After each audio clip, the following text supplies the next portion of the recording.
আমরা দেখেছি আশিস পান্ডে অবিলম্বে গ্রেপ্তার হয়েছে ফিনান্সিয়াল ফ্রডের জন্য। তাহলে কী পরিমাণ ফিনান্সিয়াল ফ্রড চলতো এই আরজি করের বুকে, সেটা আরজি করের শুধু ছাত্ররা নয়, আরজি করের টিচার, আরজি করের যারা অথরিটির মানে লোকাল অথরিটি পোস্টে ছিল সেখান থেকে সবাই, এবং নতুন প্রিন্সিপাল এমএসিপিও আমার মনে হয় যে সিবিআইকে যেভাবে তদন্ত প্রক্রিয়ায় সাহায্য করতে গিয়ে তারাও আমার মনে হয় একটা জায়গা অবধি ওয়াকিবহাল।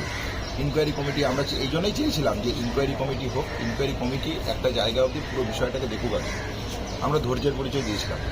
আজ কলেজ কাউন্সিল বসছে, আমরা সমস্ত যা অভিযোগ দিয়েছিলাম সেই লোকাল ইনকোয়ারি কমিটি কি রেকমেন্ডেশন সেটা দেখব, এবং আমরা মনে করি যে আশিস পান্ডের গ্রেপ্তার এবং স্পেসিফিকলি যে মানে সংখ্যাটা আছে এখানে, সেই জায়গা থেকে 10 জন 12 জন এক থেকে শুরু করে শুরুর যে 37 জন 38 জনের কথা বলা হচ্ছে, এই নামগুলো আমরা দেখব, এবং আমরা দেখব যে এদের দৃষ্টান্তমূলক শাস্তি যতক্ষণ না হচ্ছে আরজি কর এই জায়গায় কোনো রকমের কোনো কম্প্রোমাইজ করবে না।